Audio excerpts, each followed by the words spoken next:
E para iniciarmos as nossas reflexões sobre o trabalho espírita e, por conseguinte, também o trabalhador espírita, nós começamos com uma frase lema que foi proposta por Emmanuel a Chico Xavier, quando ele ainda estava nos primeiros anos da sua longa jornada, muitos anos que viriam de tarefa mediúnica e de tarefa na seara de Jesus e do Espiritismo.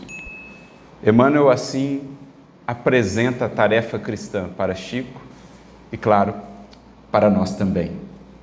Na tarefa cristã, começar é fácil, continuar é difícil, chegar ao fim é crucificar-se. É uma frase que sintetiza todo um entendimento essencial do que é o trabalho cristão, que é também o trabalho espírita. Porque creio que todos chegaremos a compreender com tranquilidade que o trabalho espírita bem entendido será o trabalho cristão, com o auxílio, com o incremento que o Espiritismo proporciona em termos de desenvolvimento e explicação à mensagem divina da Boa Nova. Tanto é assim que Kardec apresenta em mais de um momento nas suas obras uma categorização dos espíritas, como a dizer que existem estágios e patamares que precisamos avançar, que precisamos aprofundar a nossa experiência com o Espiritismo e no trabalho. Por exemplo, em O Livro dos Médiuns, na primeira parte, capítulo 3, no item 28, Kardec ele propõe ali uma divisão didática das categorias de espíritas. Ele fala da primeira delas, que seria dos espíritas experimentadores, aqueles para os quais o Espiritismo se reduzirá aos fenômenos, ao estudo dos fenômenos, à sua observação, mas que não chegam a alcançar o aspecto mais filosófico da doutrina espírita. Os horizontes tão amplos de compreensão da vida, para além do fenômeno em si, que o Espiritismo nos proporciona. E menos ainda chegam à parte moral, que seria a culminância do Espiritismo. O seu objetivo fundamental, como tantas vezes Kardec e os espíritos fizeram questão de frisar. Então seriam os espíritas experimentadores, um primeiro degrau, uma primeira experiência com o Espiritismo. Depois ele nos fala dos que denomina espíritas imperfeitos. Aqueles que já ultrapassaram algo do fenômeno, da mera curiosidade, e que já vislumbram essa dimensão filosófica do Espiritismo. Quantas perguntas, quantas respostas novas ele nos traz. Admiram esses horizontes que o Espiritismo abre e a moral que ele propõe, mas que não sentem-se ainda tão impelidos, ou não existe ainda todo um esforço, um comprometimento à real aplicação de tudo isso que o Espiritismo descortina. Então, admiram, se encantam, estudam, participam mais ativamente, mas ainda oscilam ou hesitam nos compromissos mais profundos de renovação de si mesmos, do sentimento, de vencerem as suas más paixões, as más inclinações. Por isso, Kardec os coloca nessa condição de espíritas imperfeitos. E então ele chega à terceira categoria, que ele denomina os espíritas verdadeiros ou espíritas cristãos. E aqui ele faz a vinculação, como a dizer que o verdadeiro trabalhador espírita que está realmente comprometido com tudo aquilo que isso representa, ele será também o trabalhador cristão, acima de tudo, já que para nós o modelo inegociável, o modelo fundamental é o Cristo. E aqueles que souberam em sua vida incorporar tudo aquilo que ele ensinou. Então Kardec diz, esses são os espíritas cristãos, aqueles que assumem todas as consequências morais que o Espiritismo descortina, que se empenham, que se esforçam, que mais do que interessados pelo Espiritismo, estarão de fato com ele comprometidos na introjeção do Espiritismo em suas vidas. Então aqui Kardec faz para nós essa vinculação muito clara entre o trabalhador espírita e o trabalhador cristão, já que é também o espiritismo, o desdobramento do cristianismo, restaurado, recuperado em suas fontes primordiais, em sua essência mais profunda, para os novos tempos, para os novos séculos. Ele ainda acrescenta mais uma categoria nessa divisão que propõe o Livro dos Médiuns, que é a quarta categoria dos chamados espíritas exaltados, que ele dirá são mais prejudiciais do que benéficos à difusão do espiritismo, porque são aqueles que se deixam conduzir muito pelo entusiasmo, que não reflete. Às vezes, por um apego excessivo ao maravilhoso, ao fantástico, ao sensacionalismo, sem critérios mais fundados de discernimento, de raciocínio, de filtro em relação ao que chega do mundo espiritual. E com isso cria uma imagem do espiritismo deturpada, distorcida daquilo que ele realmente é. Uma doutrina lúcida, de entendimento das leis da vida em bases sólidas de racionalidade e de amor. Mas, por isso mesmo, que filtra muitas coisas associadas ao espiritualismo, à espiritualidade, e que não são propriamente verdadeiras, porque o fato de virem do mundo espiritual, como Kardec também tantas vezes pontuou, não significa que serão verdade. Os espíritos não têm toda a ciência. É preciso estabelecermos critérios de análise, critério da razão, da lógica, da universalidade dos ensinamentos dos espíritos, para que a gente consiga, de fato, filtrar o que vem. Então, ele fala também desses espíritas exaltados. De maneira similar, ele faria uma outra categorização, agora num artigo da Revista Espírita, de julho de 1866. O título do artigo é Projeto da Caixa Geral, é um título mais extenso. Ele fala ali de uma proposta de projeto assistencial que lhe foi apresentada, e dentro do desdobramento que ele faz, das considerações sobre esse projeto, ele também fala dessas categorias dos espíritas. É algo similar ao que ele havia proposto antes em O Livro dos Médiuns, com ligeiras modificações. Ele fala, por exemplo, de uma categoria daqueles que seriam espíritas mais simpatizantes do que propriamente ativos, se denominam até espíritas, mas ainda não assumem propriamente essa fé espírita, não se mostram no sentido de terem a coragem da fé, de se dizerem de fato espíritas, porque às vezes interesses, certas conveniências do mundo não lhes permite ainda uma entrega ou uma dedicação mais efetiva ao espiritismo. Ele fala também dos espíritas levianos, aqueles para os quais a doutrina se resumiria ao fenômeno, à curiosidade, ou seja, similar lá aos espíritas experimentadores, até talvez um pouco menos, porque lá já existia pelo menos a experimentação, a observação. No caso da leviandade é mera curiosidade. Ele fala também dos espíritas imperfeitos, aqueles que se detêm mais no aspecto filosófico, científico, mas que não chegam a incorporar todas as consequências morais que o espiritismo apresenta. E ele fala então dos espíritas de coração, que seriam aqueles que, de fato, entranham a mensagem no plano do sentimento, no coração, para que com isso se façam novas criaturas, né? Uma nova versão de si mesmos a cada dia, um aperfeiçoamento constante. Então seriam os mesmos espíritas verdadeiros ou espíritas cristãos da outra denominação.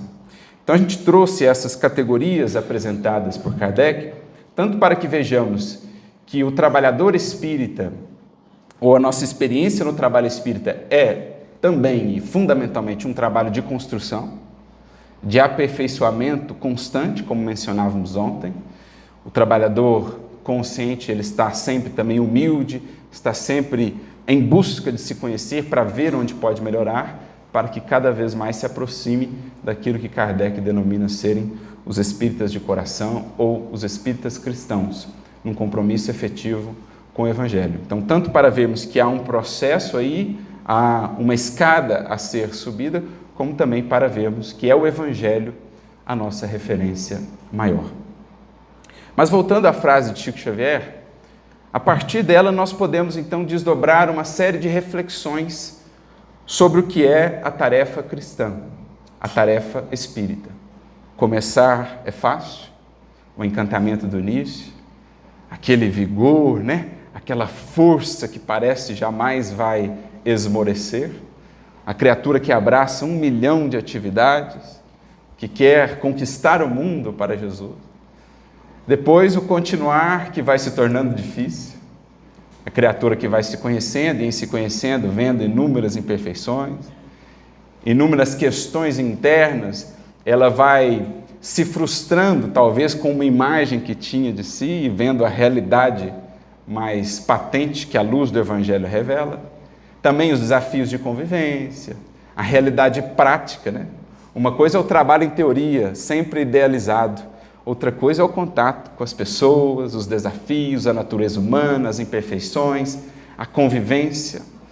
Então, o continuar é difícil. E muitos, entre o começar e o continuar, oscilam, hesitam, se afastam.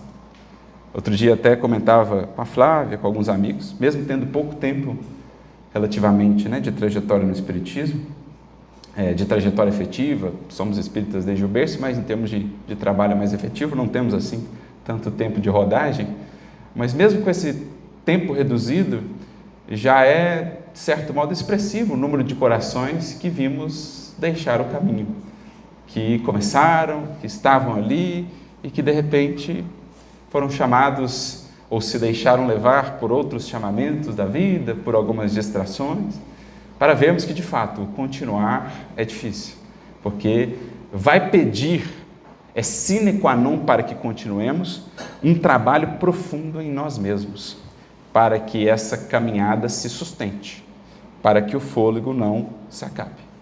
E chegar ao fim, meus amigos, é crucificar-se. Por isso são tão poucos os que chegam ao fim. Por isso, diz André Luiz, são tão poucos os chamados completistas, aqueles que cumprem integralmente o que foi uma proposta encarnatória, especialmente no âmbito da religiosidade, né, da espiritualidade, no nosso caso do espiritismo. São raros aqueles que estão dispostos realmente a se deixarem crucificar, isto é, a morte do velho homem, para saírem desta vida de fato uma nova criatura, a afeição ou mais a afeição de Cristo, como Paulo tão bem definiu em suas epístolas.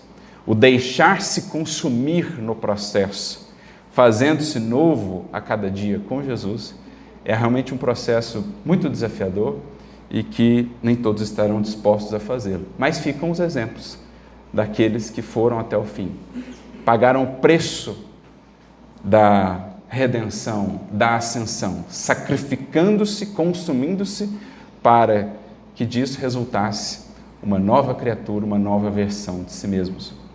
Paulo traduziria isso bem em uma outra frase sua, quando diz: eu de muito boa vontade gastarei e me deixarei gastar por vós, ainda que amando-vos cada vez mais, seja por vós menos amado e compreendido. Então poucos estão dispostos a dar, a ofertar, a se consumir sem receberem de volta, porque estão mais atentos a esse retorno no mundo, esquecidos de que, se assim o fizerem, estarão sempre recebendo do Cristo, de maneira perene, de maneira constante. Mas por ainda não conseguirem entender a grandeza do sacrifício, são muitos os que recuam, param ali em algum momento da jornada. Então, para a gente poder desdobrar essa frase lema de Emmanuel, que deve ser para nós um norteador na tarefa cristã, seja ela qual for, cada um estará em uma frente, na grande seara de Jesus, cada um sentirá uma vocação, cada um terá o seu pendor, cada um será colocado por Jesus em um determinado contexto, chamado a uma determinada tarefa. Mas é um princípio geral, que se aplica a todos, do médium ao dialogador, ao expositor, aquele que não terá talvez uma tarefa definida na casa, mas que assumiu realmente um compromisso de vivência disso, no mundo, no lar, onde for. Para que a gente consiga desdobrar isso, nós vamos recorrer a alguém que é para nós, de fato, pelo seu processo, pela sua jornada, um exemplo vivo dessa frase aplicada.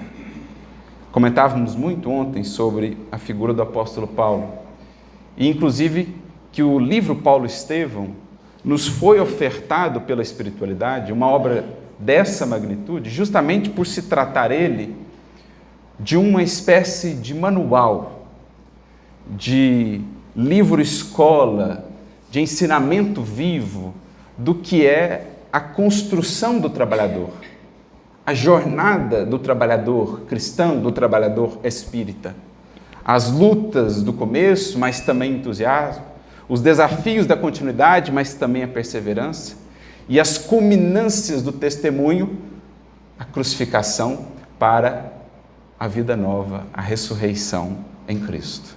Tudo isso a gente vê acompanhando a trajetória de Paulo. O começo, a continuidade e a culminância no testemunho maior.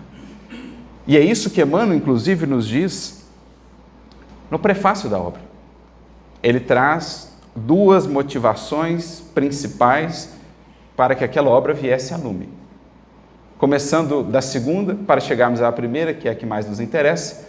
Na segunda ele diz, para que todos percebamos a importância da cooperação. Sem Estevão, não teríamos Paulo, diz ele. E poderíamos acrescentar tranquilamente, sem Barnabé, sem Ananias, sem Áquila e Príscila, sem Abigail, sem Lucas, sem Timóteo, nós não teríamos Paulo na inteireza da obra que realizou. Porque ele só fez o que fez com tamanho alcance no espaço e no tempo, porque soube muito bem reunir os fios que Jesus lhe dava às mãos, como hábil tecelão que foi.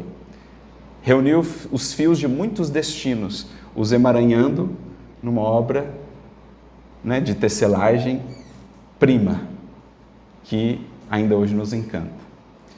Mas qual a primeira motivação da obra, diz Emmanuel?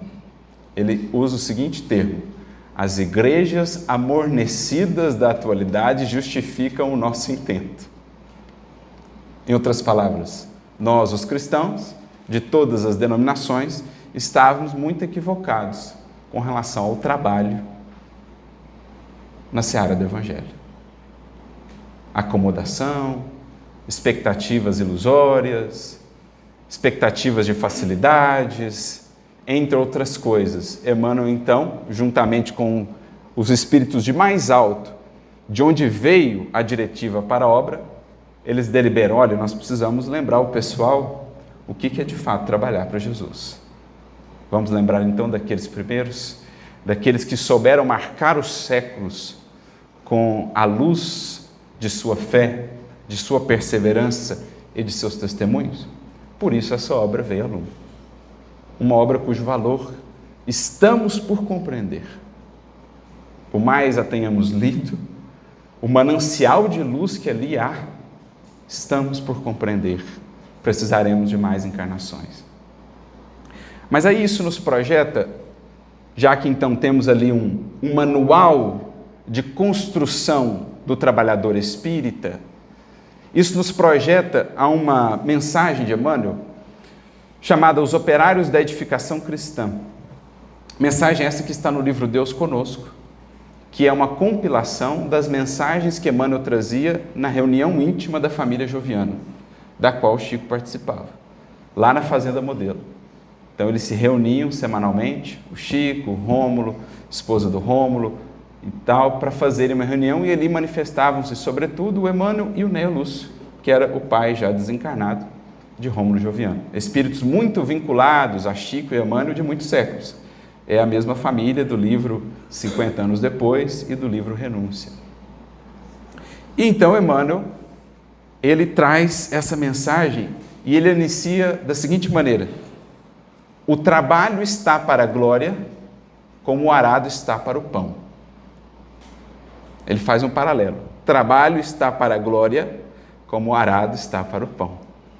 Olha que imagem belíssima. O arado prepara, rasga a terra, envolve esforço, envolve suor, mas o produto é o pão. O trabalho, da mesma forma, prepara a terra, envolve suor, faz-nos desidratar, como dizia o Chico, evoluímos desidratando, Seja pelo suor, sejam pelas lágrimas. Então, o trabalho envolve tudo isso, mudanças viscerais, profundas, como o arado faz com a terra. Mas o resultado é a glória espiritual, o verdadeiro crescimento. a expansão da mensagem que transforma vidas. E ele inicia essa mensagem com essa frase para falar justamente do projeto em que ele estava envolvido, que era a escrita da biografia de Paulo. Então, é uma mensagem falando dos bastidores do livro. Porque Emmanuel diz assim: à medida que eu comecei esse projeto aqui no mundo espiritual, eu comecei a ser procurado por diferentes espíritos, muitos e muitos espíritos. Por isso o título, né? Os operários da edificação cristã, os trabalhadores de outros tempos, daqueles tempos luminosos. E por que eles procuravam Emmanuel? Porque eles queriam dar o seu testemunho de gratidão ao apóstolo Paulo. Porque se tornaram trabalhadores pelo trabalho dele, pela entrega, pela dedicação dele. A ponto de Emmanuel dizer assim: se eu fosse colocar no livro todos esses testemunhos, não chegaria a terminá-lo. Porque o trabalho daquele coração foi de tal maneira grandioso, profundo, ele entendeu a tal ponto que é o trabalho do Evangelho, e para nós hoje podemos transpor o trabalho espírita cristão, que ele mobilizou outros tantos e tantos trabalhadores, centenas, milhares, no tempo, quiçá até milhões, porque o trabalho de um, quando verdadeiramente conectado ao Cristo, tem esse poder. Cairbar Schutt mesmo diria: conhece-se ou mede-se a grandeza de uma alma pela sua capacidade de moldar ou mobilizar outras almas para o trabalho no bem.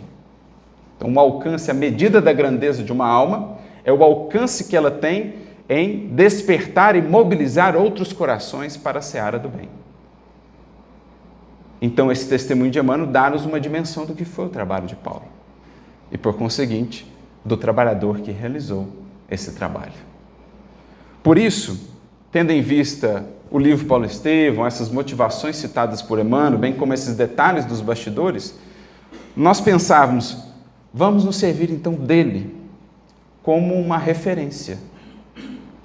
Já que buscamos aperfeiçoar-nos enquanto trabalhadores de Jesus, vamos buscar os casos de sucesso, os exemplos exitosos, porque certamente haverá ali muito de sabedoria espiritual, compartilhada com a vida e também com as palavras, a nos amparar ainda hoje, já que são realidades do Espírito, portanto, imunes à passagem do tempo, são propostas, são princípios, são valores imperecíveis que lá fizeram aquele trabalho tão luminoso e que certamente se aplicarão a nós hoje, se quisermos também nos engrandecer no trabalho com Jesus.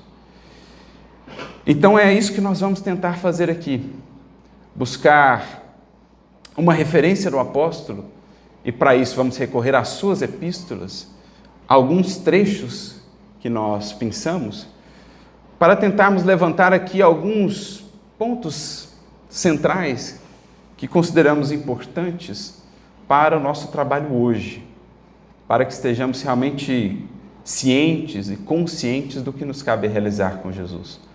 Os cuidados, as atenções, a vigilância que nos é necessária, os deveres, as propostas, enfim, quanto há ali para aprendermos com Paulo. Nesse sentido, fica até aqui uma sugestão, que também é de Emmanuel. Ele tem uma mensagem que está no livro do Clóvis Tavares, Amor e Sabedoria de Emmanuel, né? Era uma mensagem até então inédita, em que Emmanuel revela que teve a oportunidade de conhecê-lo em vida, quando Públio Lentulus.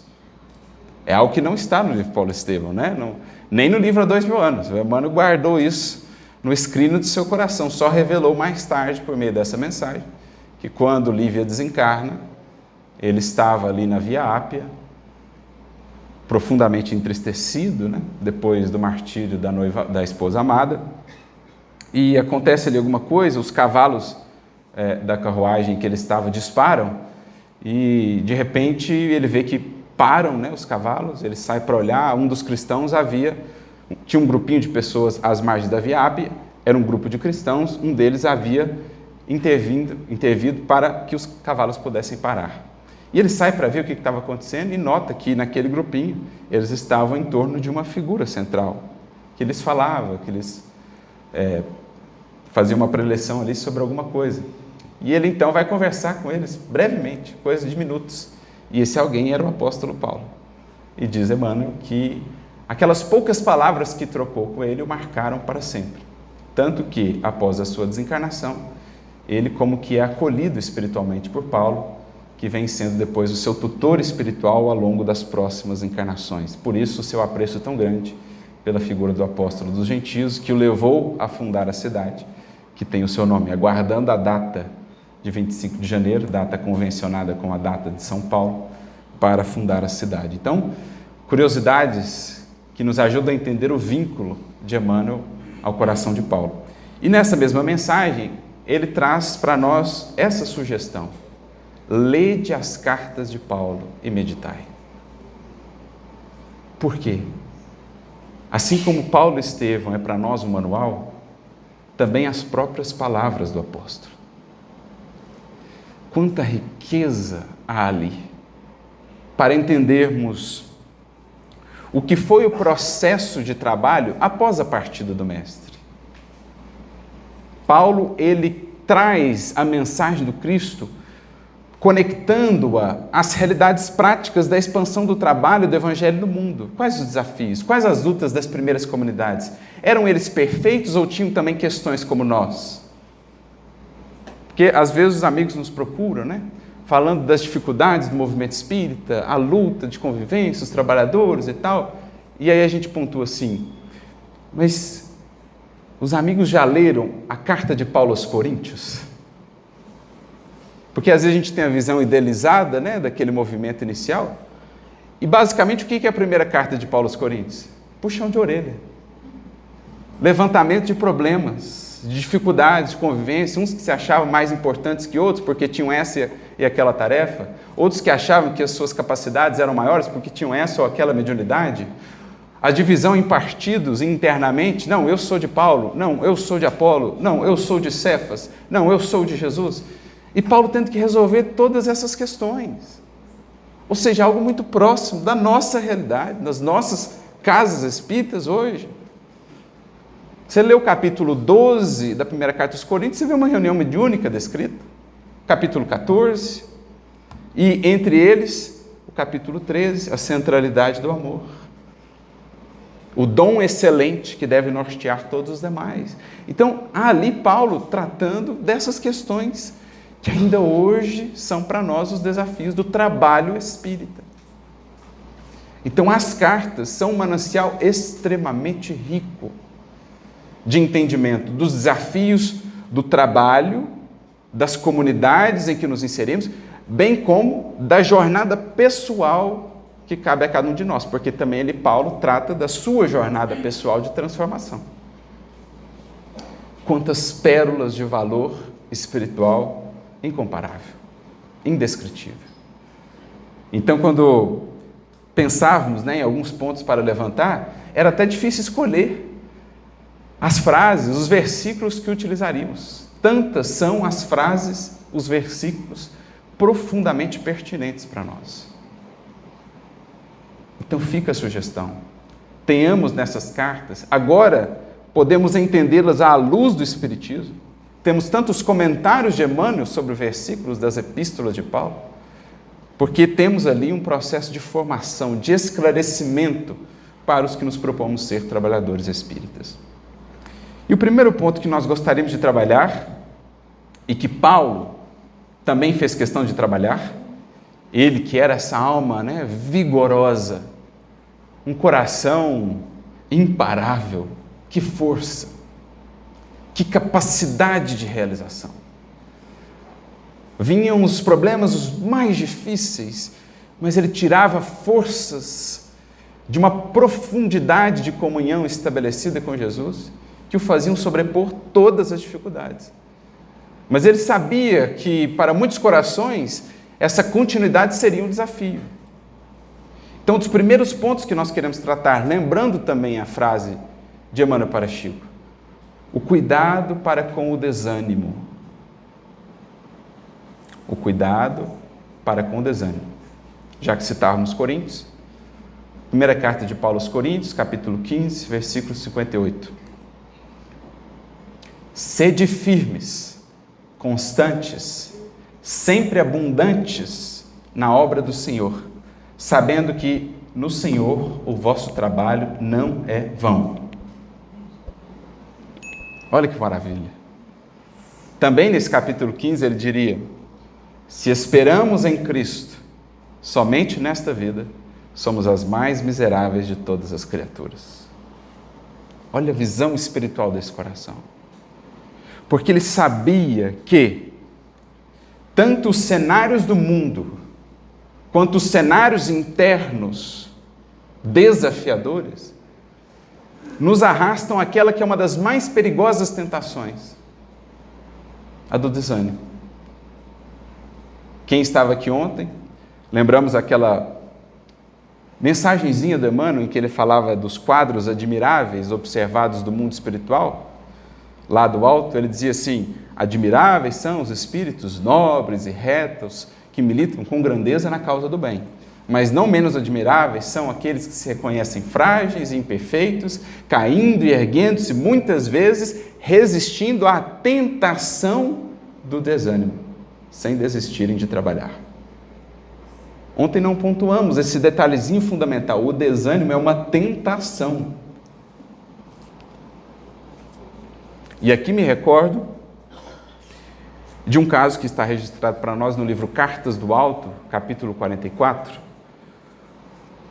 O Chico é procurado por um trabalhador espírita que se dizia muito desanimado.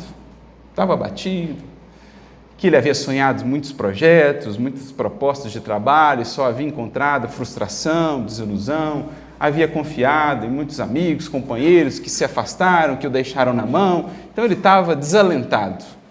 E ele perguntava ao Chico: olha, Chico, onde eu encontro um remédio aí para esse esmorecimento? E quem responde é o irmão X, Humberto Campos. Ele inicia dizendo assim: olha, não conhecemos outro tratamento, outra terapêutica mais eficaz contra o desalento do que o próprio Evangelho de Nosso Senhor. Aquele que nos diz: tem de bom ânimo, eu venci o mundo. Não é uma questão de se o trabalho cristão irá ou não triunfar, é uma questão de quando. A questão da vitória de Jesus não é uma questão. A questão é só de quando. Se a gente entendesse isso, o resto já estava resolvido. Que é o que Paulo falou: olha, não espere só para essa vida, mas trabalhe com a consciência de que a vitória é do Cristo. Só isso, meus amigos, já é fonte perene de ânimo para todo trabalhador.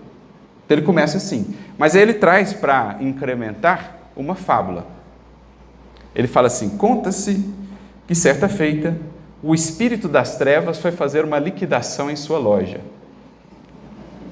vendendo ali os instrumentos de que ele se servia. Então alguém foi lá na loja do espírito das trevas e viu lá o balcão. E aí estava lá os seus instrumentos, as suas ferramentas. Tinha a etiqueta e o preço. Tinha lá ódio, inveja, maledicência, crime e outras coisas mais. Mas de repente ele viu um lá que era assim dourado, tinha um destaque e era o mais caro dos instrumentos, ao mesmo tempo que era o mais gasto. E estava escrito assim no rótulo, na etiqueta: desânimo. Aí a pessoa achou interessante, né, e perguntou para o dono da loja: viu, mas vem cá, por que ele é o mais caro e ele é o mais gasto? E a resposta então foi a seguinte: é porque é a ferramenta que eu uso com mais frequência e com mais êxito, porque as pessoas não sabem que ela pertence a mim. Com ela eu consigo abrir portas que com as outras eu não abriria. E uma vez lá dentro eu consigo usar as demais. Olha a profundidade dessa resposta. Porque aquele que desanima foge ao dinamismo da vida, é a água que para, e a água parada, nós sabemos do que ela se torna fonte. Há um ditado popular que diz, ou que explicita isso muito claramente: Mente vazia, oficina das trevas, das sombras. Porque quando a mente deixa de buscar a inspiração, deixa de se movimentar no dinamismo da vida, sopita o passado. As tendências inferiores ganham força. E então as influências perniciosas também. Por isso a ferramenta mais cara da loja era o desânimo. Porque o desânimo é uma tentação. E não temos a palavra desânimo, ânima, no latim alma. É de alguma maneira uma desconexão com a nossa alma, com o cuidado da nossa alma. O resultado é o desânimo. Então por isso Paulo fala, olha, sede fortalecidos no Senhor. Efésios 6:10. Você precisa de combustível para a jornada. Você precisa de bases, fundações sólidas para a edificação a realizar. Não queira sair correndo. Não queira erguer a obra sem antes ajuntar a energia necessária para a corrida ou preparar a fundação necessária para a dimensão da obra. É o que falávamos ontem. A jornada do Evangelho não é um sprint de 100 metros. É uma maratona. É o que Emmanuel quis dizer ao Chico. Não acha que é alguns poucos anos. Kardec também ouviu isso dos espíritos, né? O Espírito de Verdade fala para ele, não acredites que serão alguns poucos livros, alguns poucos anos e depois poderás repousar. Não.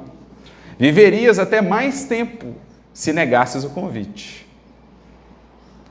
Porque a questão é luta, é perseverança, é constância.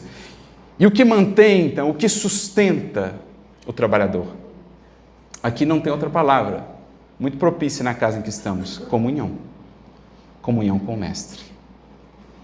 É preciso uma relação profunda com Jesus, estabelecida, nutrida, mantida nos estudos, em nossas orações, no processo de conhecimento de nós mesmos, para que, ligados a Ele, sejamos de fato capazes de produzir.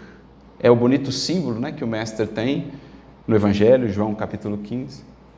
Eu sou a videira, vós as varas. A vara que não está ligada à videira, nada pode produzir. Porque de onde virá a seiva? De onde virá a seiva? Então é preciso estarmos muito bem conectados, entranhados a Ele, e isso passa necessariamente pelo esforço de vivência, de aplicação, para que não nos falte a seiva que sustenta a obra. Especialmente nos dias cinzentos, quando os horizontes forem nebulosos. Então é daí que se entende, nisso que está o segredo daquela força toda do apóstolo. Podia acontecer o que fosse, viessem as dificuldades que fossem, lá estava ele, firme, perseverante, porque o fôlego nascia da comunhão com Cristo. Então, não deixe de cultivar a tua alma. Quando os Espíritos nos falam sobre o conhecimento de si mesmo, eles nos falam sobre tudo disso, cultivo da alma. Porque na ausência do cultivo da alma, desanimamos, nos desconectamos de nós mesmos, da fonte de manutenção, e aí o desânimo, o tédio, o esmorecimento é o resultado consequente disso. Então, sede firmes, constantes, sempre abundantes na obra do Senhor. Ou seja, Paulo nos diz também que o trabalho bem feito, abundante, fecundo com Cristo, ele se retroalimenta. Então, o trabalhador que se alimenta daquilo que realiza, não tanto dos frutos ou resultados, mas daquilo que faz.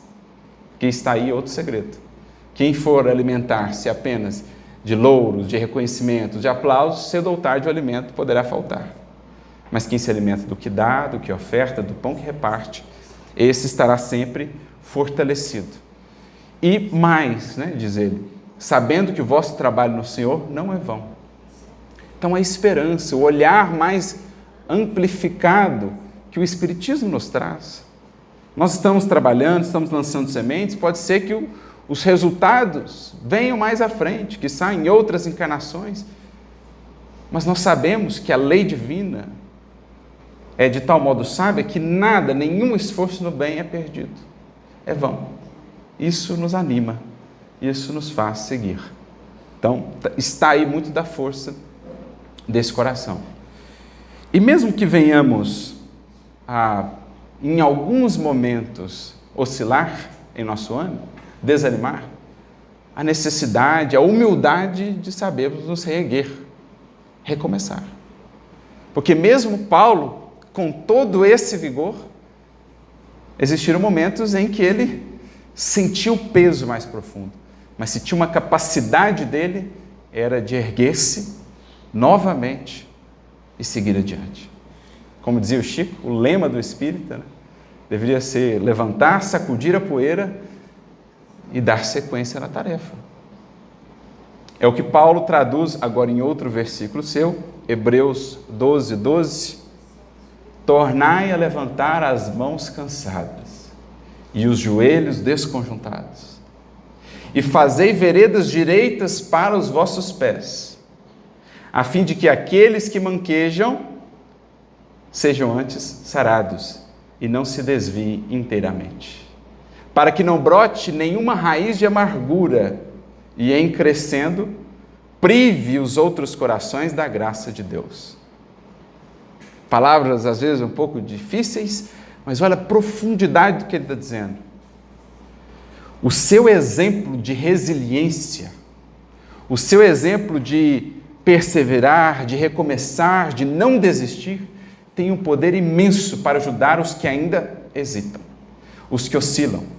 Então, torna a levantar as mãos cansadas e os joelhos desconjuntados, volte a fazer as veredas direitas, isto é, os caminhos retos, para que os que manquejam, ou seja, aqueles que encontramos vida fora, ao se aproximarem de nós, não desviem ainda mais, mas pelo contrário, sintam-se chamados ao caminho reto.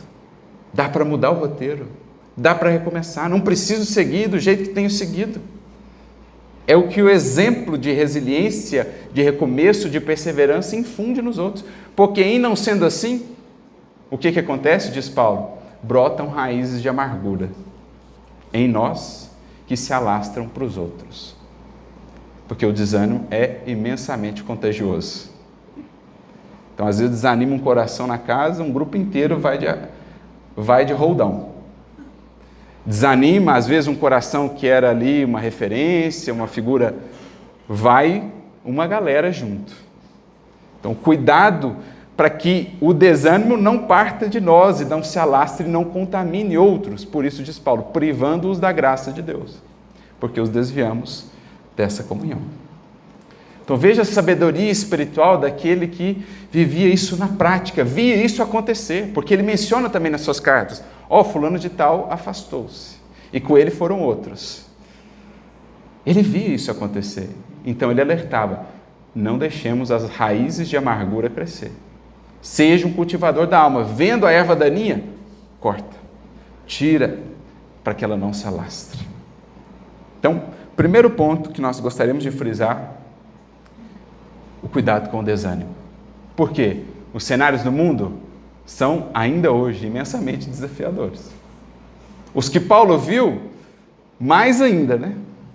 Porque o que ele via lá fora? O Império Romano, com as suas sandices, com aquela loucura que era. Progresso material, sim, mas os quadros morais imensamente desafiadores, especialmente depois do início das perseguições. Hoje, o cenário já avançou, muitas conquistas, muitos avanços, mas ainda são desafiadores. Não podemos deixar que nos desanime. De novo, vence Jesus, a vitória do Cristo é certa, a questão é de tempo. E felizes aqueles que estiverem trabalhando a favor da redução desse tempo. Também os cenários internos serão desafiadores. O Evangelho é uma luz que se acende na alma. E o que estava oculto virá à luz. O que por séculos queríamos ocultar de nós mesmos, Aquilo que por séculos vínhamos fungindo, teremos de lidar. Então, é o que Paulo também vai definir, um conceito muito conhecido seu: inicia-se o bom combate. O cristão, uma vez que abraça definitivamente o Evangelho, cessam para ele os conflitos com os outros, porque ele está agora totalmente tomado pelo conflito consigo, entre o que era e o que precisa ser. Esse é o símbolo bonito da cruz, né? O Emmanuel tem uma mensagem que ele comenta: a cruz é uma espada ensarilhada, é uma espada invertida. Então, antes a gente estava lá, né, de espada em punho, digladiando com os outros. Não, o outro, a causa da minha infelicidade é o outro e tal. Aí o Evangelho faz assim, né? Cravamos a espada em nós, é a cruz, é a luta íntima, é a guerra interior. Porque guerrearemos com os outros enquanto não estivermos em guerra conosco mesmos, enquanto não tivermos encontrado a luta interior. Porque quando o fizermos, não teremos nem mais energia e tempo para guerrear com os outros. Então, fácil de desanimar ante um cenário assim, mas é o único caminho libertador. Então, primeiro alerta de Paulo: cuidado, extremo cuidado com o desânimo. Um outro ponto que nós precisamos considerar, e aqui acho que é um ponto que se aplica especialmente a nós espíritas, né? Com a revelação que o Espiritismo nos traz, os horizontes que ele nos abre, o contato, o intercâmbio mais amplo com o mundo espiritual, é preciso muito critério, é preciso discernimento, para que, como dizia Kardec lá em O Livro dos Médiuns, não sejamos nós, os espíritas, exaltados. Então, também o cristianismo, nas suas origens, passou por muitas dificuldades em termos de doutrinas novas, doutrinas estranhas, propostas, para dizer assim, vou usar um termo mais esdrúxulas, que surgiam. E esse foi um outro desafio que Paulo teve, de convidando os corações ao discernimento, baseados na referência, o Cristo, o Evangelho. Então a gente vê nas cartas dele, ele alertando os amigos: cuidado com doutrinas estranhas que determinadas pessoas propõem, que não têm embasamento. Na sua carta aos Filipenses, ele nos trará uma frase que é para nós imprescindível. Ele diz assim, Filipenses 1:9, que a vossa caridade cresça sempre mais em conhecimento e em todo o discernimento.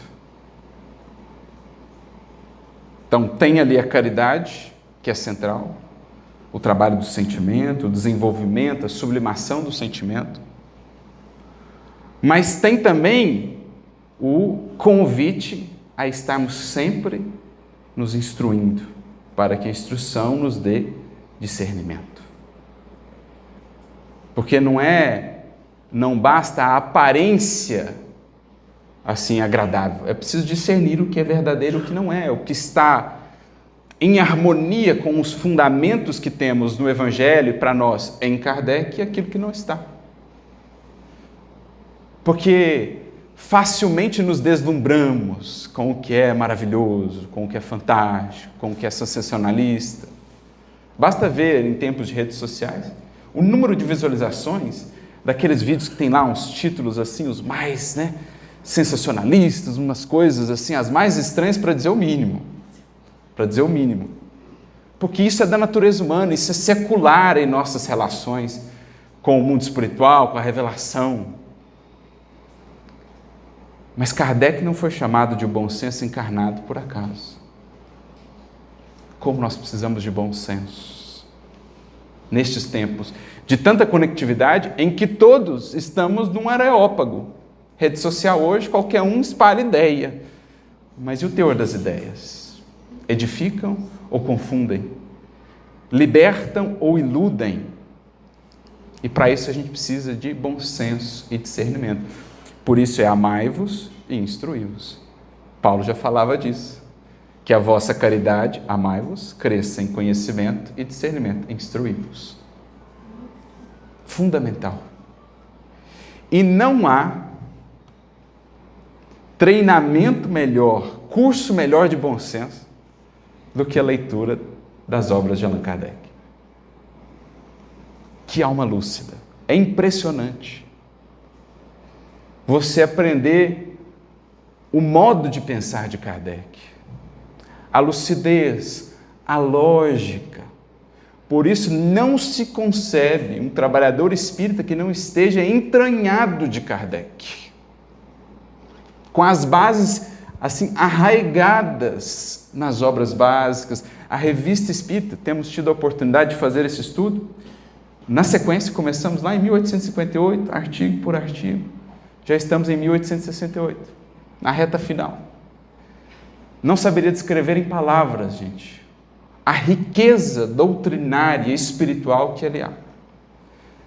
Porque é ver o Espiritismo sendo construído, com a lucidez daquela inteligência portentosa, que recebeu um volume gigantesco de informações e soube traduzir isso para nós assim de maneira tão acessível, filtrando o que era acessório, filtrando o que era ilusão e apresentando-nos uma obra tão coesa, porque é uma obra para os séculos. A promessa em relação ao Consolador era que estará convosco para sempre.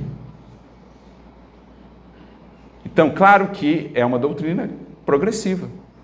Vieram os desdobramentos depois, né? Leon Denis, o Gabriel Delany, Camille Flammarion, aqueles da primeira hora, depois uma obra monumental como a de Chico Xavier, Ivone Pereira, entre outros tantos que poderíamos citar, né? De obras seguras.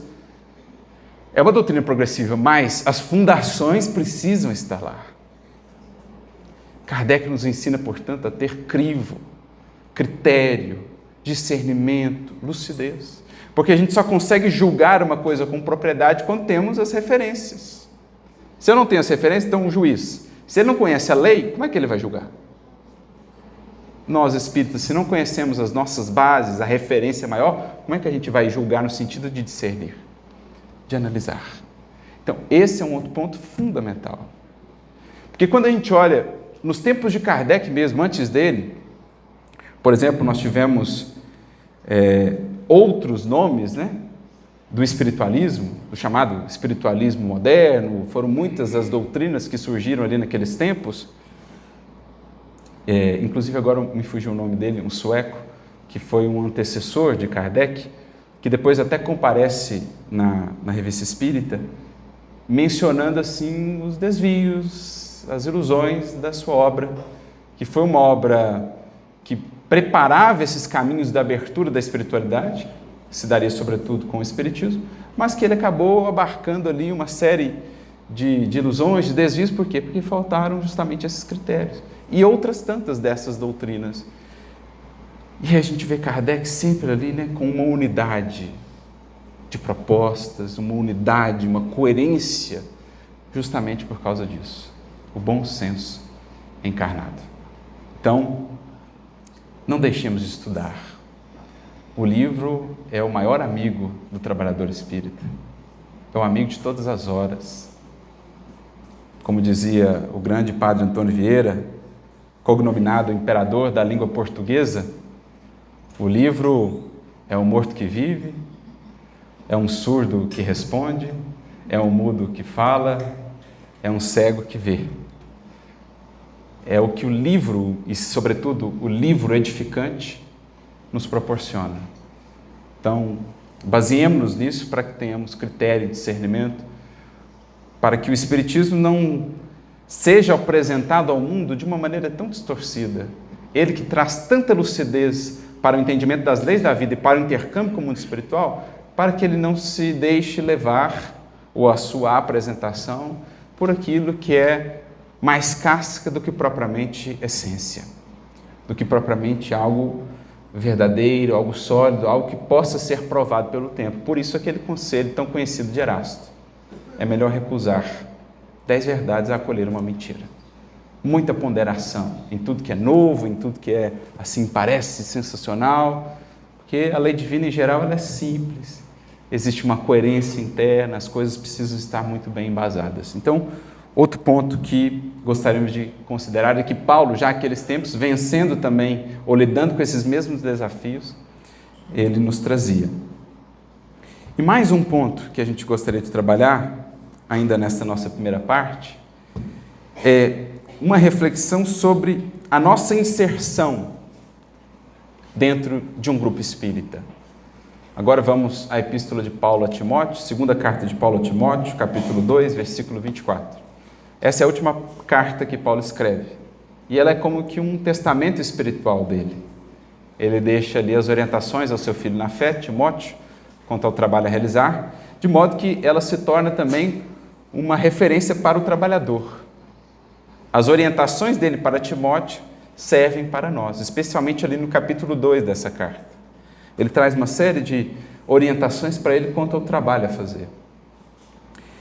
E lá nesse versículo 24 ele diz assim: ao servo do Senhor não convém contender, mas ser manso para com todos, apto a ensinar, sofredor. Então, um ponto assim, sobre o qual a gente precisa meditar. Como eu me apresento, como eu compareço na minha casa espírita, no trabalho do qual faço parte. Eu sou um espírito pacificador que vê sim desafios, problemas, mas que tenta pacificar, contornar, dialogar, resolver? Ou eu sou um espírito contendor, que quer aumentar os problemas, que não cede, que não se abre ao diálogo, que não se abre à reflexão? São duas posturas antagônicas, que muitas vezes a postura da contenda tem complicado a nossa atuação e os trabalhos de um modo geral. Kardec tem um texto na Revista Espírita em que ele fala da polêmica útil e daquela que não é. Existem coisas que chamam um debate, mas esse debate pode ser feito no clima da fraternidade, da compreensão. Não precisa se tornar a polêmica, a contenda que perturba, que agride, que distancia. Então discutiremos, mas não dissentiremos, diz-nos Bezerra de Menezes. Uma coisa é discutir, debater, outra coisa é dissentir. Então, pensando nisso, nesse espírito de pacificação, nesse movimento que devemos ter de buscar ser sempre um caminho de solução para as coisas, ponte, conexão, esclarecimento, recordo-me de uma mensagem de Emmanuel em que ele traz-nos uma série de indagações. O título é No Grupo Espírita e ela está no livro Segue-me, capítulo 60. E é com essas indagações que fecharemos essa nossa primeira parte, porque são indagações a serem feitas de nós para conosco, no íntimo de nossa consciência, numa reflexão sincera, humilde e profunda. Emmanuel diz assim: compreendendo-se que cada obreiro da seara espírita cristã se incumbe de tarefa específica, é forçoso, olha só, forçoso, é imperativo, indagar de quando em quando a nós mesmos o que somos no grupo de trabalho a que pertencemos. Eis então as perguntas. Então, o que somos no grupo de trabalho a que pertencemos? Uma chave de solução nos obstáculos ou um elemento que os agrava? Eu quero ser a chave ou aquele que esconde a chave, que dificulta mais ainda os problemas?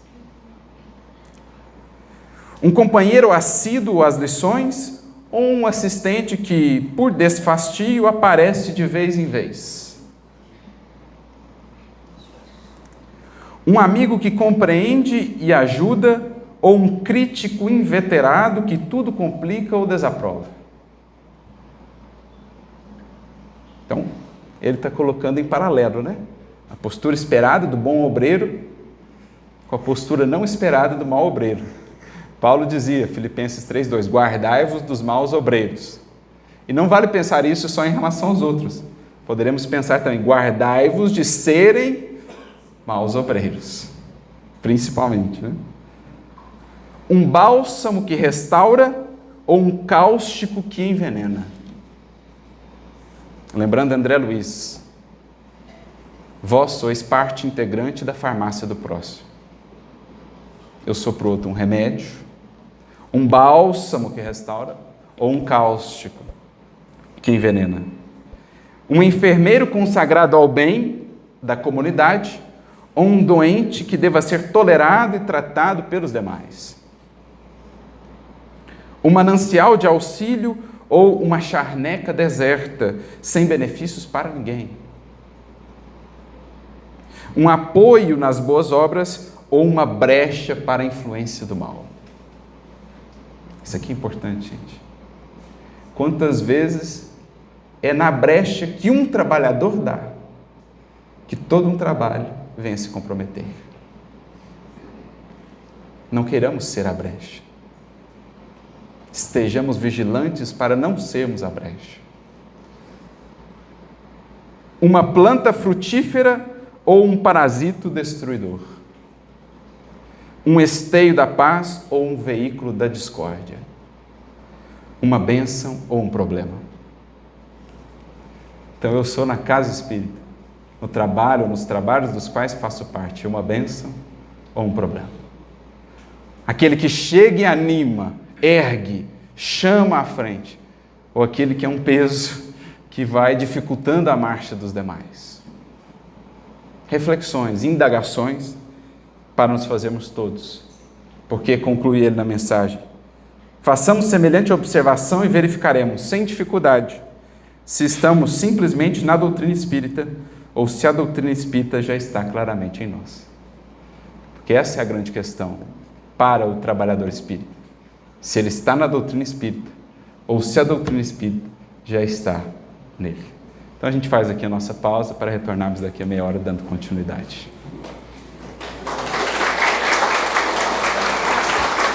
Bom, meus amigos, vamos então aqui dar sequência, né, ao nosso seminário, às nossas reflexões sobre o trabalhador espírita. E a gente encerrou a primeira parte com uma série de indagações, que são indagações a serem levadas por nós ao nosso quarto íntimo, aquele do qual nos fala Jesus no Sermão do Monte, aquele onde no diálogo com o Pai vamos também nos conhecendo. A luz divina vai nos revelando, nos ajudando a ver o que de fato somos, em que ponto estamos, para que possamos sempre nos aperfeiçoar, atendendo a outro dos imperativos da vida, que é fundamental, sobre o qual Jesus também nos falou no Sermão do Monte. Sede perfeitos, num espírito de aperfeiçoamento constante, que tem por bases a humildade. Mas nessa derradeira parte aqui das nossas reflexões, para depois passarmos às perguntas, nós queríamos trazer uma outra mensagem de Emmanuel, que é para nós muito elucidativa do que é a proposta da doutrina espírita. Uma proposta, acima de tudo, de consciência espiritual, consciência esta que deverá então nortear as atuações, as ações do trabalhador espírita. Antes, apenas abrindo um parêntese aqui, recordamos-nos do nome que ficamos devendo na parte anterior, daquele que, de certo modo, foi um precursor no espiritualismo, Emanuel Swedenborg, que depois comparece à Revista Espírita falando ali dos equívocos que acabou trazendo por meio da sua mediunidade. Mas voltando então aqui à proposta de consciência que o Espiritismo nos traz, nós nos recordamos da frase de um grande trabalhador espírita, um dos iniciadores desse estudo aprofundado do Evangelho, alguém pelo qual temos um profundo carinho e respeito pelo legado que nos deixou.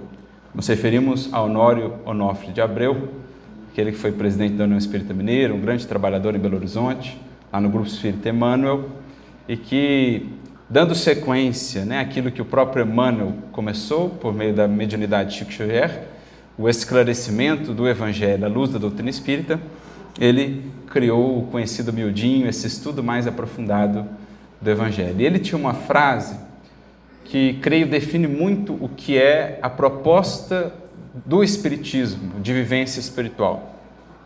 Ele dizia assim: o Espiritismo não nos exige nada, mas espera tudo.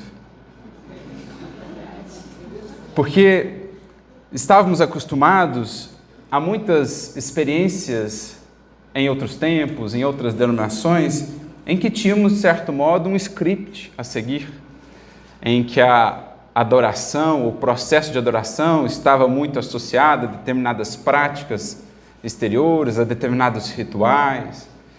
E o Espiritismo ele traz muito disso para o âmbito interno da criatura, em se despojando de elementos que são mais acessórios. Não existem práticas ritualísticas definidas, paramentos, vestimentas, fórmulas, sacramentos ou rituais. Não existe uma hierarquização definida, sacerdotal. Então o Espiritismo ele traz para o âmbito da criatura esse compromisso de vivência da lei de adoração, atendendo àquilo que o mestre já propunha há 2000 anos, quando no diálogo com a samaritana, por exemplo, ele fala: olha, os verdadeiros adoradores de meu Pai, é chegada a hora, e é agora, em que os verdadeiros adoradores o farão em espírito e em verdade. Então, como funciona a doutrina espírita? Ela esclarece a consciência, esperando que a consciência queira por si fazer. Porque é até, de certo modo, um movimento natural. Mais do que uma imposição de fora para dentro, é luz que se faz de dentro para fora e que então impele internamente a criatura a assumir cada vez mais o compromisso do seu aperfeiçoamento, uma autonomia espiritual. Não é ninguém de fora que fica exigindo, cobrando, é a criatura que, esclarecida, vai entendendo melhor os seus deveres. Esse é o princípio de funcionamento da própria evolução. Luz que se faz na consciência, consciência mais esclarecida, maior reconhecimento do dever e das responsabilidades. Quanto mais se entrega a criatura à vivência desse dever, ao atendimento das suas responsabilidades morais, mais ela cresce. Em crescendo, mais cresce a sua compreensão do dever. E assim, indefinidamente. É o que Jesus traz lá na frase já citada, trazendo o complemento dela. Ele não diz só sede perfeitos, ele diz: sede vós perfeitos, como perfeito é o vosso Pai Celestial. E aí alguém pensa: mas como assim? Essa é uma proposta absurda. A criatura ser perfeita como Deus? É viável isso? Não é a própria doutrina espírita que nos diz que, por mais tenha avançado a criatura, Deus é Deus, incomparável, inigualável, onipotente. Como então Jesus diz para sermos perfeitos como Deus? Mas aí está o detalhe: como vosso Pai. E é tão profundo o estudo do Evangelho, e é o que o seu Honório ensinava, aquilo que ele havia aprendido com o próprio Emmanuel, o detalhe, as palavras. Porque existem momentos no Evangelho em que Jesus diz meu Pai. Existem momentos no Evangelho em que ele diz nosso Pai. E existem momentos no Evangelho em que ele diz vosso Pai. E não é por acaso. Meu Pai é a visão que ele, Espírito puro, tem. Venho cumprir as obras de meu Pai. Sabe-se lá a grandeza do que ele alcança de deveres perante Deus. É o que nos escapa. Mas ele também diz Pai Nosso. É aquilo que já nos une num certo patamar, um entendimento em comum. Ele é Pai de todos nós. Mas ele diz também vosso Pai. Isto é, a perspectiva de cada espírito. Conforme o entendimento que cada espírito tenha de Deus e das suas leis, aquilo estabelece para ele um patamar de deveres.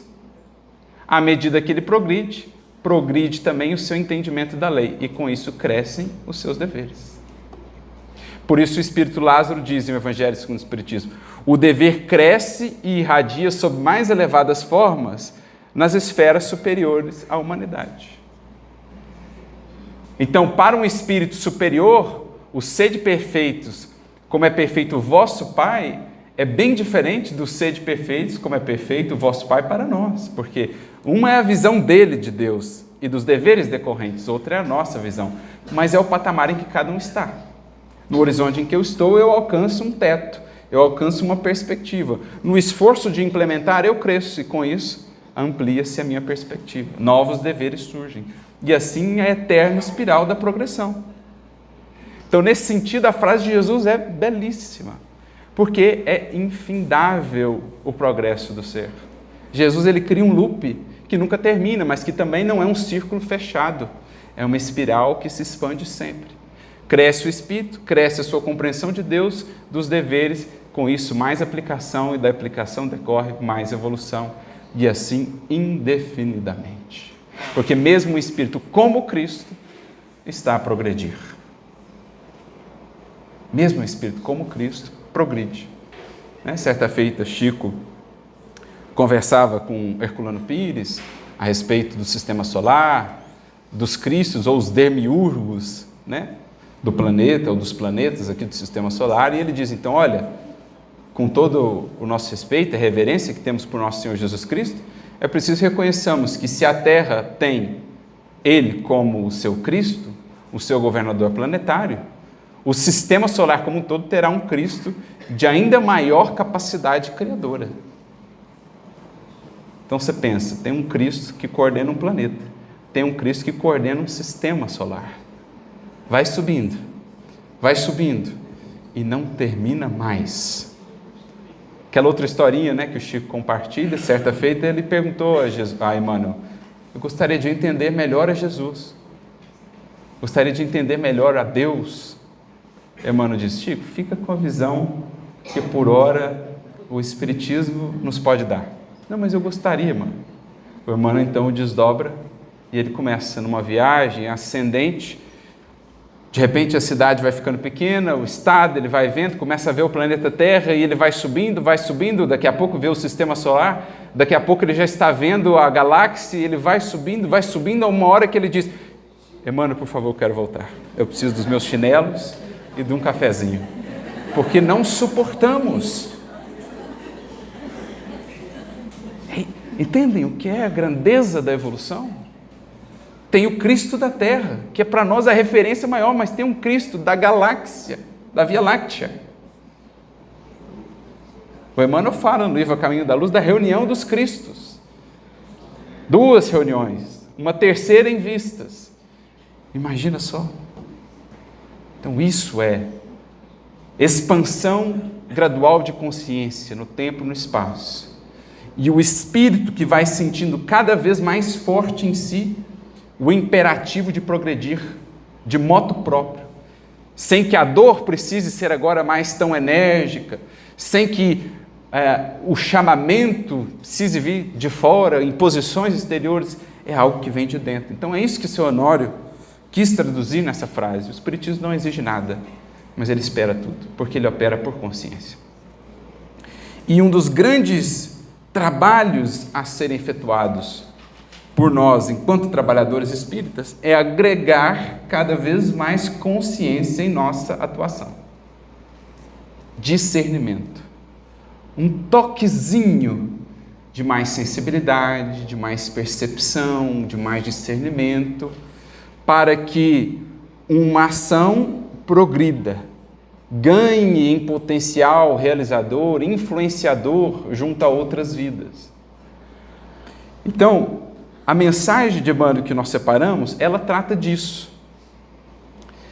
Desse degrauzinho que a gente vai subindo em cada ação nossa.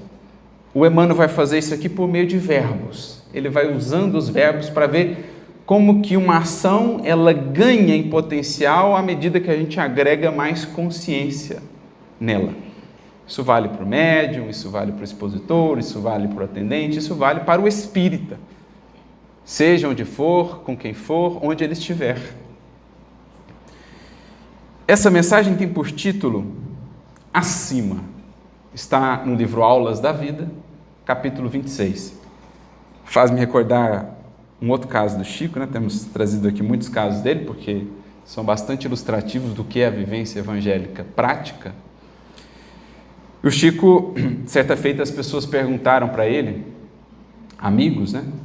Depois de verem ele atender aquele tanto de corações naquelas reuniões em Uberaba, centenas, né? Aquelas filas imensas.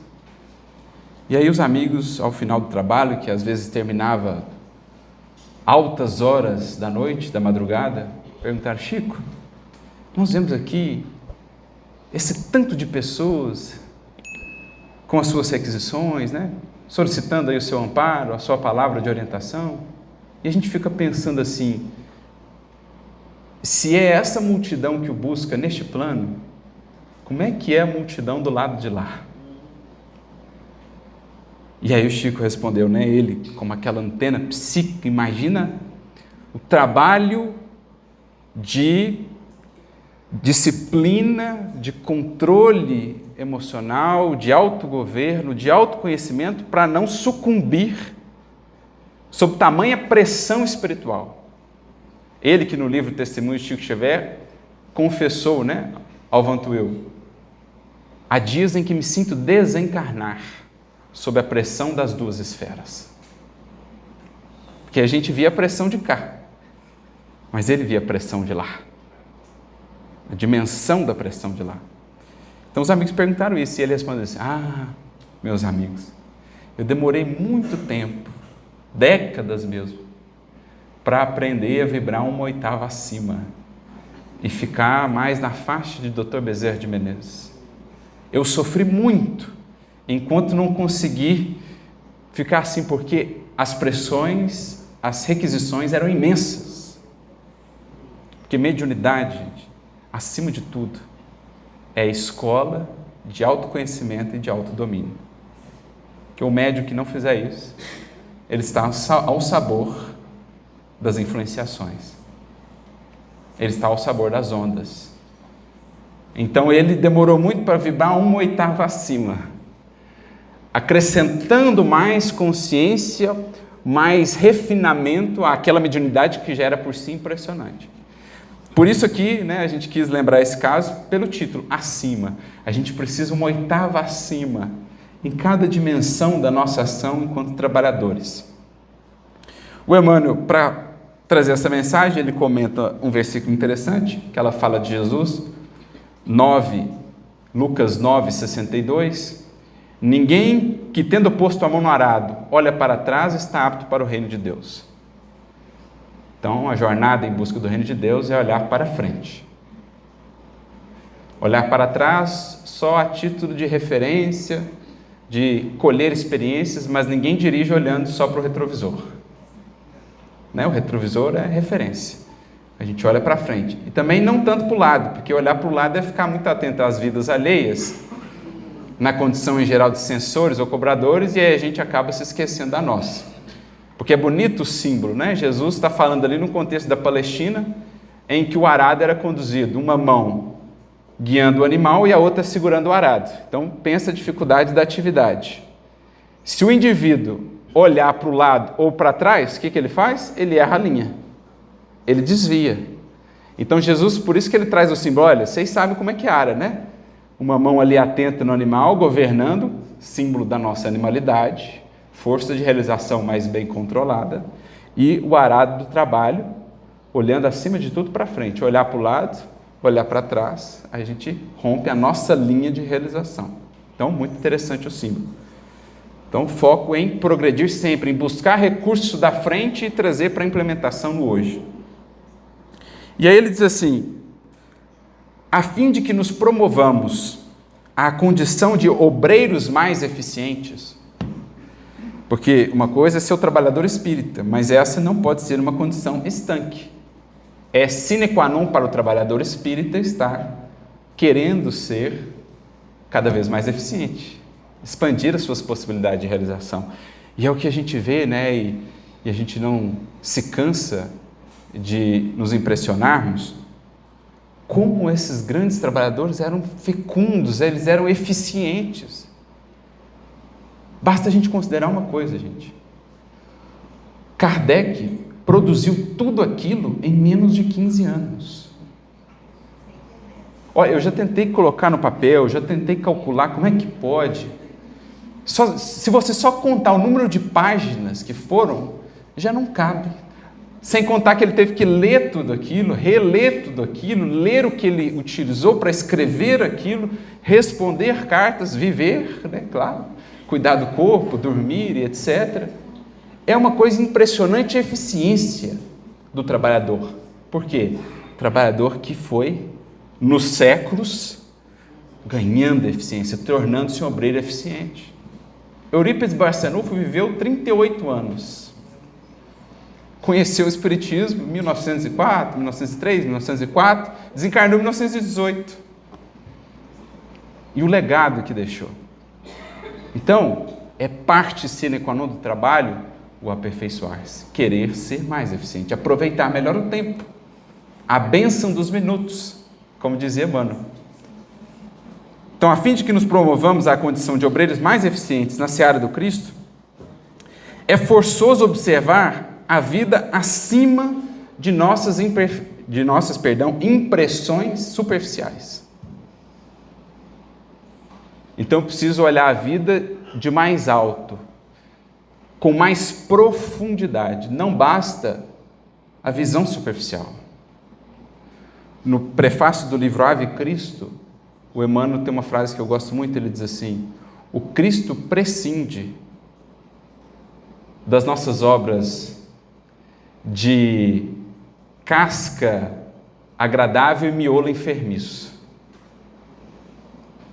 Sabe? A casca é bonita, a casca é, assim, agradável de se ver, mas o miolo, a essência do trabalho, está longe daquilo que é a proposta real. Então, pede Emmanuel aqui que vejamos a vida em mais profundidade, a nossa ação com mais profundidade, de mais alto, nesse esforço de consciência. E ele continua: para isso, ser-nos-á necessário. Aí olha que maravilha, né? Ele vai fazendo um paralelo de verbos. Ele começa assim: mais do que ver, refletir. Porque olha a distância espiritual que existe entre o mero ver e o refletir. Quantos viram Jesus andando pela Galileia? Quantos cruzaram com ele? Quantos até passaram pelos seus sermões? Quantos pararam para refletir? Então, entre o ver e o refletir, há uma distância imensa, que é a da consciência, a do aproveitamento. Os olhos nos foram dados, como diz Jesus no Evangelho, para serem a candeia da alma, de onde projetamos luz para ver o mundo com mais clareza, mas onde também introjetamos luz, por meio de onde também introjetamos luz a partir de um olhar cada vez mais lúcido para a vida, para as pessoas. Então, existem muitos, foi até o estudo que nós fizemos recentemente, o capítulo 1 do livro Vinha de Luz, né? Iniciamos o livro do Vinha de Luz pelo canal do NEP, Paulo de Tarso, e no primeiro capítulo, Emmanuel fala assim: tem muitas criaturas que se debruçam sobre o Evangelho para lê-lo, não para extrair dali o ouro do Espírito, mas para encontrar problemas na forma de apresentação, nessa ou naquela palavra, aparentes contradições. Então veja, ele tem os olhos que o permitem ler o livro, mas para que ele se serve desse sentido tão valioso? Para buscar a luz? Não. Para fixar-se na sombra, na aparente sombra. Para refletir sobre as palavras profundas que ali estão? Não. Para fazer delas um motivo de polêmica, de contenda, de discussão infrutífera. Então veja, todas as nossas potencialidades, todos os recursos que recebemos, foram dados à nossa autonomia, ao nosso livre-arbítrio, para que deles façamos o uso cada vez mais consciente. é o que Paulo traduz tão lindamente numa frase que é a síntese da compreensão da liberdade à luz do Evangelho. Paulo diz assim: tudo me é lícito, mas nem tudo me convém. Eu posso fazer o que eu quiser com os meus olhos. Eu posso gastar os meus olhos vendo só coisa ruim, só problema dos outros, só me fixando na sombra. Mas isso me convém? Então, entre tudo que me é lícito e aquilo que me convém está um passo de maturidade, de consciência espiritual, que é o que o conhecimento espírita e do Evangelho nos dão. Então eu passo a ver a vida, as pessoas, os livros que eu leio, o conteúdo que eu acesso na internet, com uma finalidade de edificação. Com isso eu começo a filtrar. Muitas coisas que antes ocupavam o meu olhar, já não mais faz sentido dar tanto do meu olhar a elas. Eu passo a direcionar o meu olhar agora àquilo que mais me convém espiritualmente.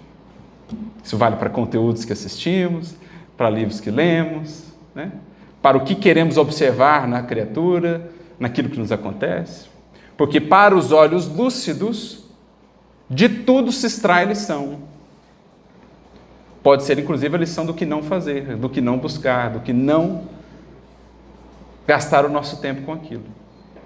Por isso dizia Jesus no Evangelho: se os teus olhos forem bons, se os teus olhos forem maduros, se você souber usar o seu olhar, todo o teu corpo estará em luz. Você vai introjetando cada vez mais luz, como essa luz te ilumina cada vez mais o olhar. Mas se os teus olhos forem maus, se existir ali os véus da ignorância não tratada, você só vai enxergar sombra. Você só vai buscar, você só vai se fixar naquilo que não edifica, que não agrega. Então, é o jogo de verbos, e verbo aqui significação, ação cada vez mais madura, que Emmanuel faz conosco. Mais do que ver, refletir. Aproveitar o que a vida traz, tirando daquilo, filtrando o que não agrega e tirando daquilo o que nos possa tornar melhores para a caminhada. Prossegue ele. Mais do que escutar, compreender. Porque quantas vezes, no diálogo com alguém, o mais importante de escutar é o que ela não diz. Isso quem o faz é a compreensão. A criatura está falando um monte de coisa. Os ouvidos estão escutando. Mas se a acústica da alma estiver atenta, ela compreende. Ela ouve o que não está sendo dito. Ela ouve o que está por trás das palavras. O que vai no coração. Então, mais do que simplesmente escutar, compreender o vínculo do sentimento, o entender a alma que está diante de nós, no intuito de auxiliar. O fazer, por exemplo, como nos diz Emmanuel, que os nossos ouvidos sejam, por vezes, o extintor de incêndio. A criatura nos transmite pelo verbo as chamas da maledicência, da crítica ferina, algo que poderíamos acolher e passar adiante, mas fazemos ali dos nossos ouvidos, na presença da compreensão, um extintor de incêndio. Compreendemos a natureza da criatura, não revidamos com palavras agressivas ou não, ouvimos em silêncio, um silêncio acolhedor, vibrando por ela, mas também não passamos aquilo adiante. Tornam-se os nossos ouvidos um filtro de compreensão. Ajudamos aquele que ainda insiste na maledicência e não passamos aquilo adiante para que não prejudique a outrem. Né? Então Sócrates servia-se desses crivos de compreensão no escutar. A criatura chegava: Sócrates, você ouviu falar? O quê? Você vai me falar, você passou já pelos 3 crivos? Quais crivos, Sócrates? É verdadeiro? É bom? É útil? Se não for, melhor não falar. Melhor não passar adiante. Então, escuta compreensiva. Às vezes o outro já solta, né? Então, cabe ao nosso ouvido fazer o filtro da compreensão. O que traz à mera escuta a habilidade da compreensão? Consciência espiritual. Entendimento da natureza humana, entendimento das leis da vida. Aí a gente consegue fazer esse balanço. Mais do que estudar, aprender. Parece óbvio, né? Mas o óbvio é aquilo que geralmente está diante de nós e para o qual não estamos atentos. Por quantos séculos temos estudado as páginas do Evangelho? As percorrido e conhecido de cor, sem que a meta fosse de fato aprender. Quantas das vezes ao longo de nossa trajetória temos lido e percorrido as páginas do Evangelho para delas fazermos uma arena de esgrima intelectual? Hábeis na palavra, eloquentes no argumento, distantes da aplicação. Aprendizes ou alunos tardios, como nos diz Emmanuel, há muito frequentando a sala de aula, mas no plano da vida, pouco dispostos ainda a aplicar. Então, ter essa clareza de que nos cabe estudar para nos edificar.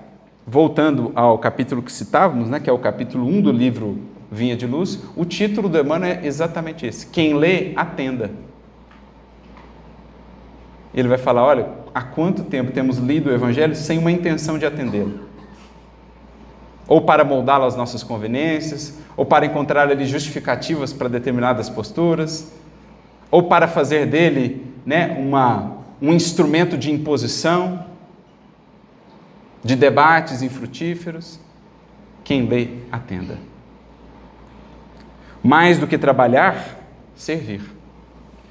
Foi o que nós comentamos na segunda fala de ontem. Aquela definição tão interessante de Emmanuel no capítulo 7 do livro Pensamento e Vida. Há trabalho-ação e há trabalho-serviço. Trabalho-ação transforma o meio. Trabalho-serviço transforma o indivíduo. Há um risco muito grande, especialmente na experiência religiosa, de existir muito trabalho-ação sem que ele seja serviço. Os fariseus estavam muito atentos à observância das fórmulas, dos rituais. Trabalho-ação, pouco trabalho-serviço. Esquecidos da misericórdia, da justiça, dos fundamentos mais importantes da lei, estavam imensamente preocupados com a forma, se atendiam a esse ou aquele ritual, maneira exterior de fazer. Como diz Jesus, engoliam um camelo e coavam um mosquito. De questões acessórias faziam, de questões fundamentais, deixa passar. Geralmente é onde vai desaguar o trabalho-ação. Muito rigorismo, muita exterioridade, pouco engrandecimento, pouca renovação. Então, mais do que trabalhar sem método, sem consciência, sem inspiração do alto, é com consciência, com conexão com os nossos benfeitores, conexão essa mantida por todo esse cultivo interior, aprendemos a servir, colocando, de fato, intencionalidade, nobreza em nossas ações. Mais do que obedecer, cooperar espontaneamente em apoio aos semelhantes. Quantas das vezes a frequência ao centro espírita reduz-se em nossa vida a mera obrigação? O espiritismo é grande demais para ser em nossas vidas uma mera obrigação. Eu vou ao trabalho porque, nossa, eu tenho lá o compromisso, eu não posso faltar, mas estou ali de alma distante, queria absolutamente estar em outro lugar, mas vou por um certo senso ali de obediência, né? Por um certo senso de compromisso, ainda que muito frágil, mas não há ainda presença, eu não faço aquilo com a alma, eu não tiro tanto daquilo, porque não estou presente. É preciso construir em nós essa disposição, encontrar de fato na ação, no trabalho, a alegria, que é a maior paga ao trabalhador. Fazer por mera obrigação é tedioso, enfastia, a criatura sai dali irritada, impaciente, porque ela está só obedecendo, ela não encontrou a alegria de servir com Jesus, de sentir-se um instrumento dele. Mais do que administrar, harmonizar. Como isso aqui é importante para os dirigentes espíritas. Seja o coordenador da reunião mediúnica, seja o dirigente de um determinado trabalho, de um departamento, do movimento em sentido mais amplo, as federativas e tudo mais, líderes que, mais do que administrar, às vezes impondo, às vezes sendo exagerando um pouco na energia, é harmonizar, é o espírito de conciliação que nasce da consciência do amor, da compreensão da natureza humana, da diversidade dos caracteres. Por que Pedro foi colocado por Jesus à frente, à testa do cristianismo nascente? Porque ele era, depois dos seus processos de transformação, um poço de compreensão. Ele ficou entre Paulo e Tiago, dois espíritos enérgicos, muito convictos de suas visões. Se não fosse o espírito conciliador de Pedro, o cristianismo provavelmente teria tido um racha logo no princípio.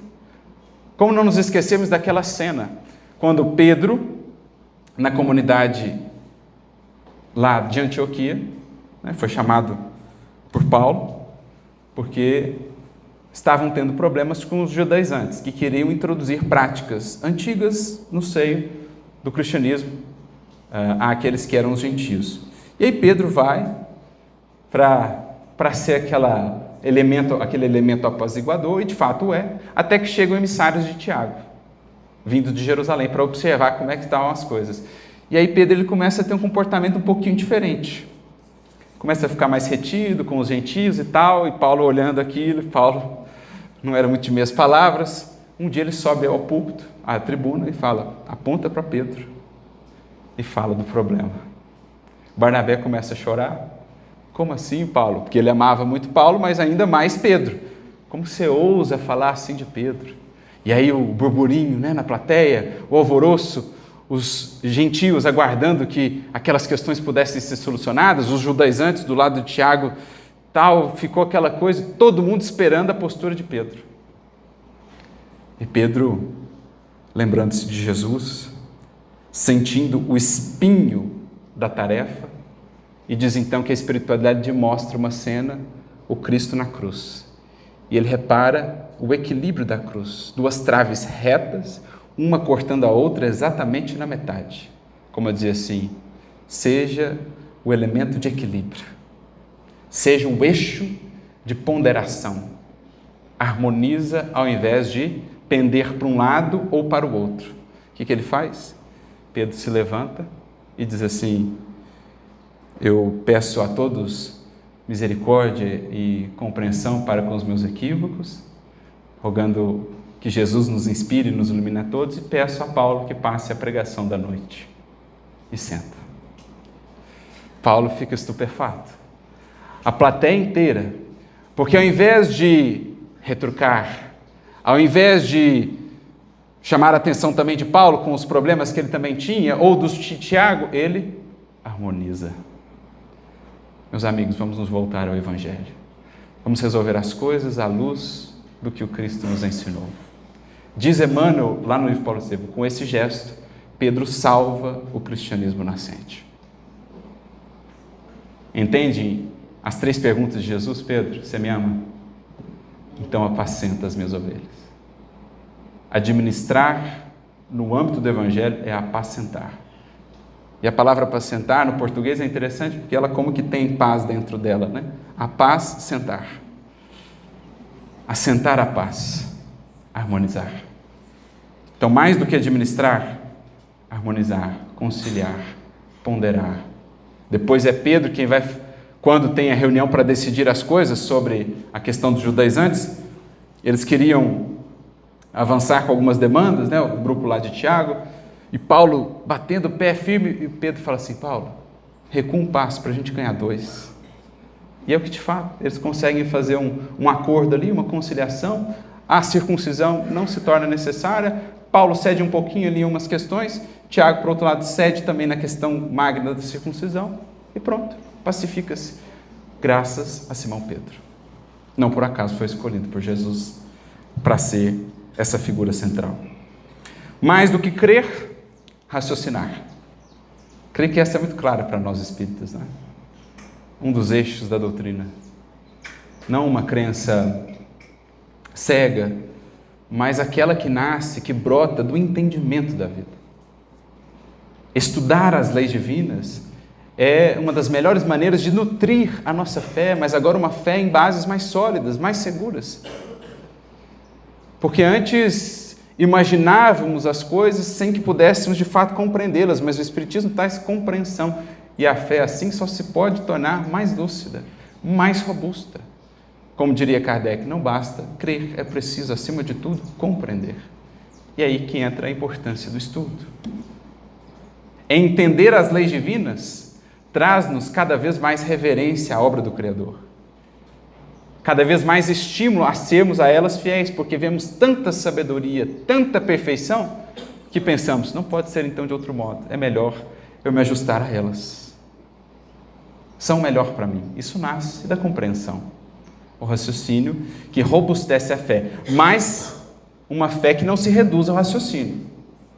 Importante isso. Não podemos esquecer o aspecto do sentimento da fé.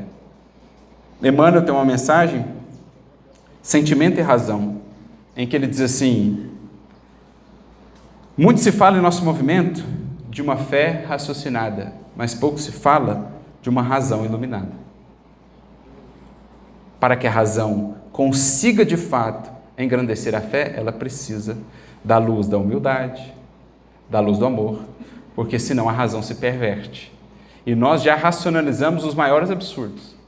Já justificamos, criamos leis as mais absurdas com base em tese na razão. Basta olhar os códigos do passado. O que eles justificavam aparentemente, racionalmente. É preciso, portanto, também a humildade para iluminar a razão. Mais do que esclarecer, discernir. Ajudar os outros a pensar, a entender a vida, não é atulhá-los de conhecimento, é ajudá-los a discernir. Por isso temos falado sempre, mais rico ainda do que a leitura das obras de Kardec é o entender o modo de pensar de Kardec. O que está por trás das obras, que são o produto do seu discernimento. Então, mais do que sabê-las de cor, é penetrar na sua essência e entender o que está ali por detrás, a maneira dele pensar, a maneira como ele nos ensina a analisar uma coisa com lógica, a discernir, a filtrar, a ter critério. Isso está para além da mera leitura que instrui. É aquilo que de fato liberta, porque faz a criatura autônoma, dá-lhe esse discernimento. Mais do que escrever, elevar. Isso aqui é muito importante. Como dizíamos, hoje estamos todos num areópago. Todos temos uma rede social que alcança às vezes dezenas ou centenas de corações. E escrever, podemos escrever sobre todos os temas, podemos emitir as nossas opiniões, mas meditemos, elas elevam. O que escrevemos, desde uma mensagem no WhatsApp, aquilo que postamos numa rede social, ou um livro que nos proponhamos a escrever, ele é feito com o intuito de elevar ou de manter a criatura na craveira comum, de puxá-la aos vales dos vícios, porque há livros e livros, há os que são grilhões e há aqueles que nos dão asas. É preciso, portanto, pensar se o que escrevemos eleva, tem por fins elevar. Por isso ele continua, mais do que falar, construir, porque isso vale tanto para a palavra escrita, como para a palavra falada. Mais do que falar, construir. Se tem um aspecto da nossa vida em que secularmente, milenarmente, muito nos temos equivocado, talvez o aspecto mais delicado tem sido o da palavra mal utilizada. O Emmanuel tem uma mensagem no livro Palavra de Vida Eterna, em que ele fala assim, quase sempre, computada a conversação de uma existência inteira, a balança acusa largo coeficiente de inutilidade e diminuto coeficiente de proveito. Ou seja, chega no mundo espiritual, põe numa balança tudo que a gente falou. O Emmanuel fala assim, em geral, o prato da balança da inutilidade vai lá embaixo e o prato do proveito fica aqui, ó. Por isso, 2 ouvidos e uma boca. Por isso, André Luiz nos diz, quem fala menos, ouve melhor, e quem ouve melhor, aprende mais. para quando falar, falar com proveito. A palavra que constrói. Tudo começa na palavra. Todas as ações humanas têm na sua gênese o verbo, a palavra, escrita ou falada. No princípio havia o verbo, diz o texto de João. Isso fala do Cristo, mas isso fala da nossa interação. Cuidado com o verbo que lançamos à vida, porque o verbo é criador. Que ele de fato crie e construa, ao invés de destruir apenas. Mais do que comentar, melhorar. De novo, em termos de redes sociais, a gente comenta tudo. Sabendo mais da vida alheia, a gente comenta tudo.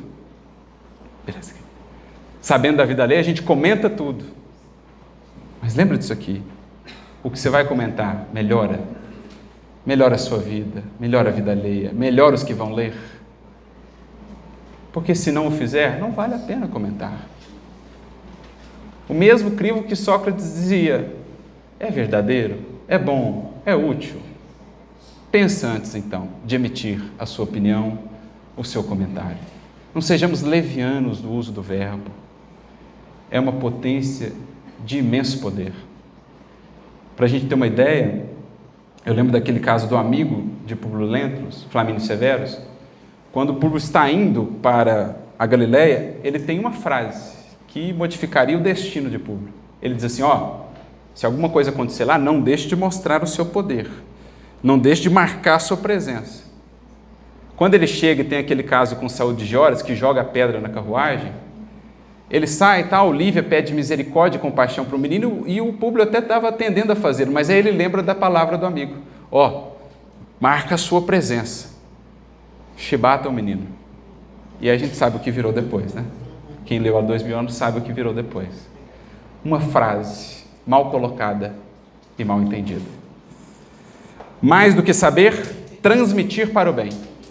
O conhecimento não é uma torre onde nos cerramos para ali vivermos do culto à nossa vaidade. O conhecimento deve estar a serviço, é seiva a fecundar a vida.